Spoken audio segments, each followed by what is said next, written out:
Hi hello வணக்கம் and welcome to Sky Pix Tamil. So தினம் தினம் ஒரு பிரபலம் அப்படின்னு பார்க்கும்போது இன்னைக்கு நம்ம யாரை பத்தி பார்க்குறோம்னா, கண்டிப்பா இவங்க வந்து இப்ப இருக்கக்கூடிய யங்ஸ்டர்ஸா இருக்கட்டும், இல்ல அதாவது 2K ஸ்டார்டிங்ல இருக்கக்கூடிய யங்ஸ்டர்ஸா இருக்கட்டும், எல்லாத்துக்கும் வந்து இவங்க மிகப்பெரிய ஒரு கனவு கன்னியா தான் இருந்தாங்க அப்படின்னு தான் சொல்லணும். ஏன்னா அன்னையில இருந்து இன்னைக்கு வரைக்கும் பாத்தீங்க அப்படின்னா மிகப்பெரிய ஒரு அதாவது மிஸ் சென்னை அப்படிங்கிற ஒரு பட்டம் வாங்கியிருக்காங்க. தொடர்ந்து பாத்தீங்க அப்படின்னா மாடலிங் துறையில இவங்களுக்கு மிகப்பெரிய ஒரு இன்ட்ரெஸ்ட் இருந்திருக்கு. ஆனா அதையும் தாண்டி பாத்தீங்க அப்படின்னா இப்போ தமிழ் சினிமால மிகப்பெரிய ஒரு ஜாம்பவானா வலம் வந்துட்டு இருக்காங்க. அவங்க வேற யாரும் இல்ல, நம்ம த்ரிஷா அவர்கள் தான். ஸோ நம்ம த்ரிஷா அவர்கள் பாத்தீங்க அப்படின்னா 1999 தான் வந்து இவங்களோட கெரியர் அப்படிங்கிறது ஸ்டார்ட் ஆயிருக்கு. அது மட்டும் இல்லாம 1983 வந்து பிறந்த இவங்க அவங்களோட கல்லூரி படிப்பு அப்படின்னு பார்க்கும்போது நம்ம சென்னையில எத்ராஜ் காலேஜ்ல தான் BBA முடிச்சிருக்காங்க. அதே மாதிரி ஸ்கூலிங்ஸும் பாத்தீங்க அப்படின்னா சென்னையில தான் முடிச்சிருக்காங்க. அதன் பிறகு வந்து இவங்களுக்கு அதிகமா வந்து மாடலிங் துறையில இன்ட்ரெஸ்ட் இருந்திருக்கு. அவங்களுக்கு அப்போல்லாம் வந்து சினிமால வந்து பெருசா இன்ட்ரெஸ்ட் இல்லை, பட் இருந்தாலும் மாடலிங்ல நம்ம ஒரு பெரிய மாடல் ஆயிரணும் அப்படின்னு சொல்லி அவங்களுக்கு முழுக்க முழுக்க வந்து இன்ட்ரெஸ்ட் ஃபுல்லா அங்கதான் இருந்திருக்கு.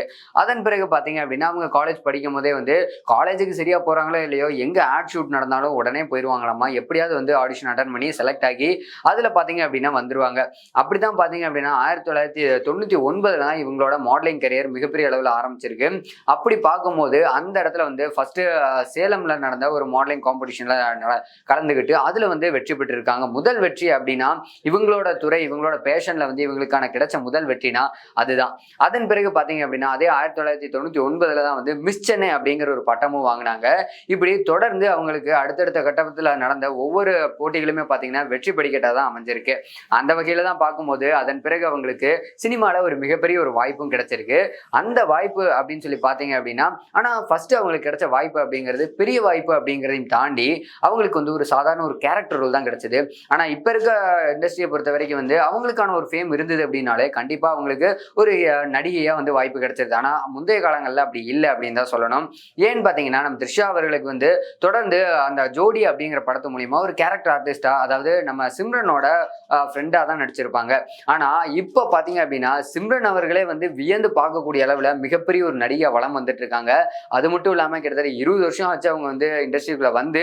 20 வருஷத்துக்கு மேல ஒரு நடிகை வந்து ரொம்ப வித்ஸ்டாண்டா இருக்காங்க அப்படின்னா அது மிகப்பெரிய அளவுல பார்க்கப்படக்கூடிய ஒரு விஷயம் தான். ஏன்னா ஒரு நடிகர் வந்து இண்டஸ்ட்ரிக்குள்ள பெரிய ஆளா இருக்கிறாரு, பல வருஷங்களா இருக்காரு, நடிகராகவே இருக்கிறாரு அப்படின்னா அது வந்து ஒரு சாதாரண விஷயம் தான். ஆனா ஒரு நடிகை வந்து ஆரம்பத்துல இருந்து இப்ப வரைக்கும் ஒரு நடிகையா ஒரு லீட் ரோலா பண்றாங்க அப்படின்னா அது ரொம்பவே வந்து ஆச்சரியத்திற்குரிய ஒரு விஷயம் தான். அப்படித்தான் பாத்தீங்க அப்படின்னா நம்ம த்ரிஷா அவர்களும் வந்து அப்போ ஆரம்பிச்ச அவங்களோட கரியர் அதற்கப்புறமா தொடர்ந்து அவங்களுக்குன்னு பாத்தீங்கன்னா கண்டிப்பா ஒவ்வொரு படங்களா வந்து வர ஆரம்பிச்சது. அந்த படங்கள் மூலியமா அவங்களுக்கான வாய்ப்பு அப்படிங்கிறது பெரிய அளவுல ஏற்பட்டது. சோ அப்படி தமிழ் சினிமால ஒரு நல்ல ஒரு பீக்ல போயிட்டு இருந்தாங்க. அதுக்கப்புறமா பாத்தீங்க அப்படின்னா அதுவும் குறிப்பா சொல்லணும் அப்படின்னா அவங்க லைஃப்ல வந்து ஒரு பெரிய டேர்னிங் பாயிண்ட் அப்படின்னு பாத்தீங்கன்னா நம்ம கில்லி மற்றும் சாமி, இந்த ரெண்டு படங்கள். ஏன்னா இந்த ரெண்டுமே வந்து ஆக்ஷன் த்ரில்லரான ஒரு படம் தான். அது மட்டும் இல்லாம ஒரு பக்கம் ரொமான்ஸும் இருக்கும். நம்ம த்ரிஷா அவர்கள் பாத்தீங்க அப்படின்னா ரொமான்ஸ் அப்படிங்கிறதையும் தாண்டி ஆக்ஷன் த்ரில்லர் ஃபேமிலி எல்லாத்துலயுமே பக்காவா கலக்கி இருந்தாங்க. அதோட சாமி படமா இருக்கட்டும் இல்ல கில்லி படமா இருக்கட்டும் ரெண்டுமே தரமான படங்கள் தான். ஏன்னா அதுவும் இன்னைக்கு வரைக்குமே கில்லி ரீரிலீஸ்லயும் த்ரிஷாவை அந்த அளவுக்கு ரசிகர்கள் கொண்டாடிட்டு இருக்காங்க.